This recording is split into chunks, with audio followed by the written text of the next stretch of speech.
الحمد للہ کفا وسلام علی عبادہ الذین اصطفى اما بعد قال رسول اللہ صلی اللہ علیہ وسلم ایاکم وذات البین فإنها هی الحالقہ او کما قال رسول اللہ صلی اللہ علیہ وسلم۔ حضرات سامعین، 2 دن قبل ایک مسجد شریف میں حافظ نعمان نوشہری کے بیان کے دوران ایک خاص مقطع فکر کے ساتھ تعلق رکھنے والی نوجوان اور حافظ نعمان کے درمیان جو واقعہ رونما ہوا ہے وہ ہر اعتبار سے قابل مذمت ہے۔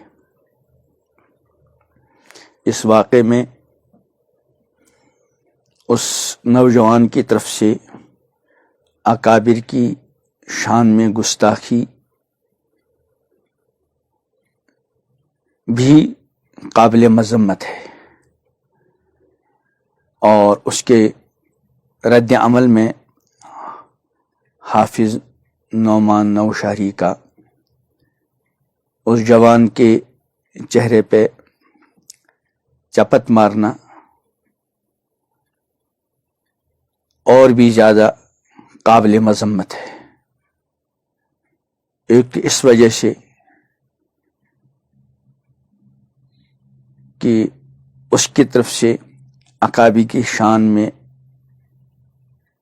گستاخی کا جواب علمی انداز سے دیا جانا چاہیے تھا، نہ کہ مار پیٹ کی شکل میں، اور پھر خاص طور پر چہرے پر مارنا ان صورتوں میں بھی شرعاً ممنوع ہے جن صورتوں میں شریعت مطہرہ نے کسی کو مارنے کی اجازت دی ہے۔ اس صورت میں بھی چہرے پر مارنے سے احتراز کرنے کا شریعت مطہرہ کی طرف سے حکم ہے۔ اس لیے حافظ نعمان نوشہری صاحب کا یہ طرز عمل قابل مذمت ہے، اور حافظ صاحب کو اس سلسلے میں اپنی غلطی کا اعتراف کرتے ہوئے معافی مانگنی چاہیے۔ اس کے علاوہ ہر طرح کے اور تمام مکاتب فکر کے خطبہ اور واعظین سے گزارش ہے کہ شریعت مطہرہ کا جو مزاج ہے، اور الحمدللہ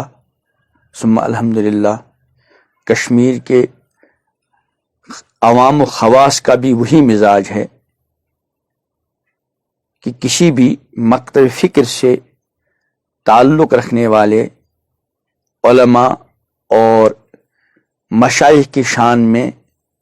گستاخی کرنا یہاں کے عوام اور خواص کے مزاج کے ساتھ بالکل مطابقت نہیں رکھتا۔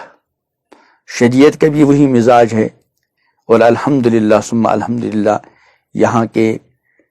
عوام اور خواص کا بھی یہی مزاج ہے۔ چنانچہ یہ بات بار بار مشاہدے اور دیکھنے میں آ جاتی ہے، اگر کسی خاص مکتب فکر سے تعلق رکھنے والے کسی خطیب اور کسی واعظ کی طرف سے دوسرے مکاتب فکر کے علماء کے حق میں گستاخانہ الفاظ، سب و شتم کا جو رویہ کبھی اختیار کیا جاتا ہے، تو اس مکتب فکر کے ساتھ تعلق رکھنے والے عوام اور خواص بھی ہرگز اس رویے کو پسند نہیں کرتے۔ اس لیے تمام مکاتب فکر کے واعظین اور خطبہ کو اختلافی مسائل چھیڑ کر امت کو انتشار کا شکار بنانے کے بجائے عوام الناس کے سامنے دین کی وہ باتیں پیش کریں جن باتوں کو سن کر عوام الناس میں فرائض کی پابندی، واجبات کی پابندی، محرمات اور مکروہات سے اجتناب اور پرہیز کا جذبہ پیدا ہو، اور عوام الناس میں دینی فکر اور اللہ تعالیٰ کی بارگاہ میں اپنی زندگی، اپنی جوانی، اپنی کمائیوں، اپنے خرچوں اور اپنی صلاحیتوں کی جواب دہی کا استحضار پیدا ہو، اور ساتھ ساتھ پوری امت مسلمہ اور ساری انسانیت کے لیے امن اور سلامتی کی دعاؤں کا اہتمام رکھنا چاہیے۔ اللہ تعالیٰ امت کے تمام خطبہ اور واعظین کو، چاہے وہ کسی بھی مکتب فکر سے تعلق رکھنے والے ہوں، خود بھی اللہ تعالیٰ کی بارگاہ میں جواب دہی کے استحضار کے ساتھ عوام الناس کے سامنے دین کی باتیں مثبت انداز سے پیش کرنے کی توفیق عطا فرمائے۔ اللہ تعالیٰ ان گزارشات کو ہر ایک کے لیے مفید اور کارآمد ثابت فرمائیں۔ ربنا تقبل منا انک انت السمیع العلیم۔ السلام علیکم ورحمۃ اللہ وبرکاتہ۔